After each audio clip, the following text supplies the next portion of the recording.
ప్రభునందు ప్రేమైన దేవుని బిడ్డారా, ప్రభైన యేసు నామమున మీకు శుభములు. జీవముగల దేవుని కృపావర్షం మీపై సమృద్ధిగా కురియునుగాక.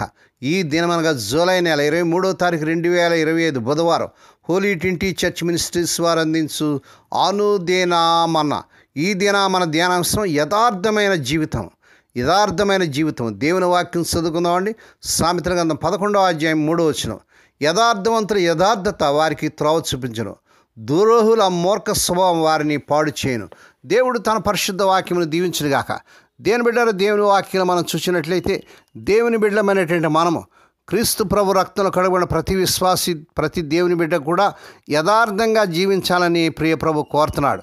ఈ సామెతల గ్రంథం 11వ అధ్యాయం 3వ వచనంలోని నీతిమంతుల నిజాయితీ వారి మార్గాన్ని నిర్దేశం చేస్తుందని, మోసగాళ్ళ మూర్ఖత్వం వారికి నాశనం చేస్తుందని చెప్పబడింది.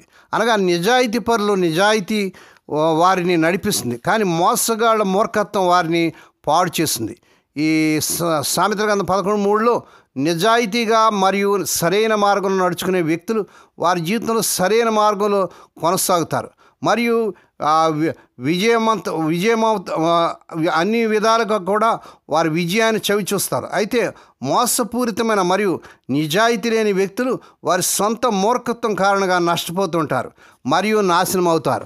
దేవుని బిడ్డారా, మనం ఈ వర్తమానం వింటున్న దేవుని బిడ్డారా, మనం నిజాయితీగా మనం జీవిస్తున్నామా? యథార్థమైన జీవితాన్ని ప్రియ ప్రభువు కోరుతున్నాడు.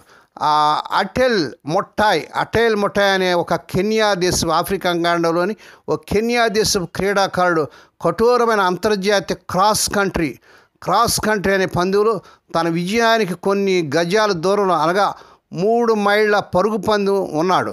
ఆ పందెపు దారిలో ఉన్న సూచనల బోర్డుతో అయోమయానికి గురి అయి ముగింపు గీతను దాటాడు. గీతను దాటాడని అనుకొని కొంత దూరంలో ఆగిపోయాడు. స్పెయిన్ దేశపు ఆటగాడు 2వ స్థానంలో ఉన్న ఇవాన్ ఫెర్నాండెస్ అనాయా అనే ఆటగాడు జరుగుతున్న తప్పును చూశాడు. చూశాడు. గెలుపు కోసం దాన్ని అస్త్రగా తీసుకొని ముందుకు వెళ్ళడానికి బదులు ఆ మొట్టాయ్ వెనకాల నుండి తన చేతిని అతను చుట్టూ ఉంచి బంగారు మెడలు గెలిచేలా చేశాడు. పత్రిక వారు అనాయని ఎందుకు ప్రపంచంలో ఓడిపోయావు, పందెంలో ఎందుకు ఓడిపోయావు, నువ్వు ప్రపంచ గెలుతువు కదా అని అతను అడిగినప్పుడు ఈ యొక్క అటల్ మొట్టాయ్ అనేటువంటి క్రీడాకారుడు ఈ రీతిగా చెప్పాడు. మొట్టాయ్ గెలుపుకు తాను అర్హుని కానని చెప్పాడు. ఆ విధంగా చేస్తే నా గెలుపుకి ఎటువంటి యోగ్యత ఉంటుంది? ఆ విధంగా బహుమతి గెలిచినట్లయితే దాంట్లో ఘనత ఏమి వస్తుంది? నా తల్లి దాని గురించి ఏమి అనుకుంటుందని ప్రశ్నించాడు. ఒక నివేదిక ప్రకారం అనాయా గెలుపు కంటే యథార్థతను కోరాడని మనం చూస్తున్నాం. అవును దేవుని బిడ్డలారా, ప్రియ ప్రభు మన పట్ల చూచేది యథార్థత మనం చూస్తున్నాడు. ఎవరైతే యథార్థంగా జీవించాలని కోరుకుంటారో, ఎవరైతే తమ జీవితాల ద్వారా విశ్వసనీయతను, ప్రామాణికతను కనపరచాలని కోరుకుంటారో వారు ఎదురు చూస్తున్నారో అనే దాని మీద కాకుండా ఏది సత్యమో దాని మీద ఎంపికలు చేస్తారని ఈ యొక్క సామెతల గ్రంథంలో జ్ఞాని అయిన సొలొమోను గారు చెబుతున్నాడు. యథార్థవంతుల యథార్థత వారికి త్రోవ చూపిస్తుందట. సామెతలకు 11వ అధ్యాయం 3వ వచనం. మనం ఇలా యథార్థతతో ఉండాలనే సమర్పణ సరిగా జీవించే మార్గం మాత్రమే కాదు, అయితే ఒక శ్రేష్టమైన జీవితాన్ని ఇస్తుంది.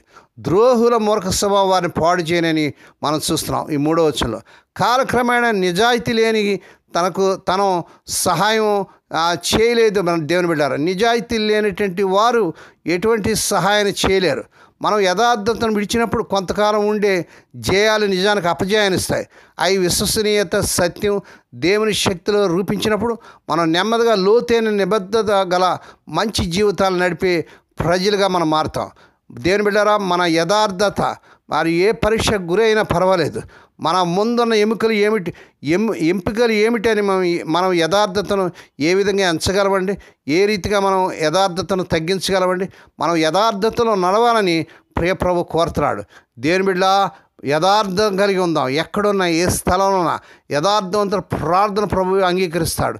యథార్థవంతుల ఆరాధన ప్రభువు అంగీకరిస్తాడు. యథార్థవంతులు ఎక్కడికి వెళ్తే అక్కడ దీవెన పొందుతారండి. ఆ రీతిగా యథార్థత కలిగి దేవుని భయం కలిగి దేవుని ముందుకు సాగుటకు పరిశుద్ధాత్మ దేవుడే మీకు సహాయం చేయను గాక. దేవుడి మాటలు దీవించును గాక. ప్రార్థన చేసుకుందామండి. పరిశుద్ధుడైన మా తండ్రి, నీ పరిశుద్ధ నామమునకు వందనాలు స్తోత్రాలు చెల్లించుకున్నాం నాయన.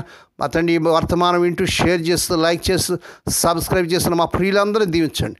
అవును ప్రభు, మేము యథార్థమైన మార్గంలో నడవాలని ప్రభావాన్ని కోరుతున్నాం. ఆ రీతిగా మేము నడుచుకోవడానికి పరిశుద్ధాత్మ దేవుని సహాయం దయచేయండి. ఈ దినం పుట్టినదినాలు, వాహ దినాలు, శుభదినాలు జరుపుకునే బిడ్డలను బహుగా దీవించండి. మరొక సంవత్సరమైన దయాకిరీటం జరిపి చేసి వారి పట్ల నూతన కార్యం జరిగించుకోండి. రోగులైన బిడ్డలపై ప్రత్యేక రూపు చూపించినాను. ఇప్పుడే కలవరి శిలువ రక్త ప్రమాణం శిరస్సు మొదలుకొని పాదంలో ప్రారంభం చేస్తున్నాం నాన్న. స్వస్థత, ఆరోగ్యం, విడుదల యేసు నామములో ప్రకటిస్తున్నాం తండ్రి. ఏ కుటుంబంలో తమ ప్రియులు నిద్రించి మాడించి దుఃఖంలో ఉన్నారు, వ్యాధులు నరటి వారికి కావాల్సిన ఆదరణ దయచేయండి అని. స్వదేశ విదేశాలు ఉద్యోగం లేక తెప్పబడుతున్న యవన బిడ్డలు నాయన కోసం ప్రార్థన చేస్తున్నాం తండ్రి. వారు అర్హత మించిన ఉద్యోగాలు వచ్చును గాక. వివాహం కానీ యవన బిడ్డలకు యేసు నామములు వారు నాయన ఈ నెలలో వారు కోరుకునే చక్కని సంబంధాలు కుదిరి వారి వివాహాలు గనక జరుగును గాక. మా తండ్రి, హోలీ ట్వంటీ చర్చ్ మినిస్ట్రీస్ ద్వారా మారుమూల గ్రామంలో మురికివాడలు ఆయా రాష్ట్రాలు ఆయా దేశాల్లో జరుగుతున్న పరిచయం బహుగా దీవించి నీ దీనదాసులను దాసురాను విధరాను దిక్కిలేని బిడ్డలు తండ్రి లేని బిడ్డలను జ్ఞాపకం చేసుకుని వారి ప్రతి అవసరం తీర్చండి. మా తండ్రి, ఈ దినం నీ బిడ్డలందరితో మీరు వారి రాకపోకలు ఇస్తున్నది ఉంచండి. నా తండ్రి, ఉదయం బయలుదేరి రాత్రి గృహం చేరి పర్యంతము కాపాడే నీ దూతల కావలుంచి ప్రతి విధంగా క్షీణించి దృష్టి ప్రమాదాలు తప్పించి క్షేమకరమైన ప్రయాణాలు దయచేయమని సమస్త మహిమా ఘనత మీకే చెల్లించుకుంటూ యేసయ్య పరిశుద్ధ నామమున స్తుతించి గణపరిచి వేడుకొని ప్రార్థిస్తున్నాం తండ్రి. ఆమేన్. మన ప్రభువైన యేసుక్రీస్తు వారి కృప, తండ్రి అయిన దేవుని ప్రేమ, పరిశుద్ధాత్మ దేవుని కన్నుల సహవాసము సదాకాలం మీకు తోడేండి నడిపించి బలపరచునుగాక. ఆమేన్.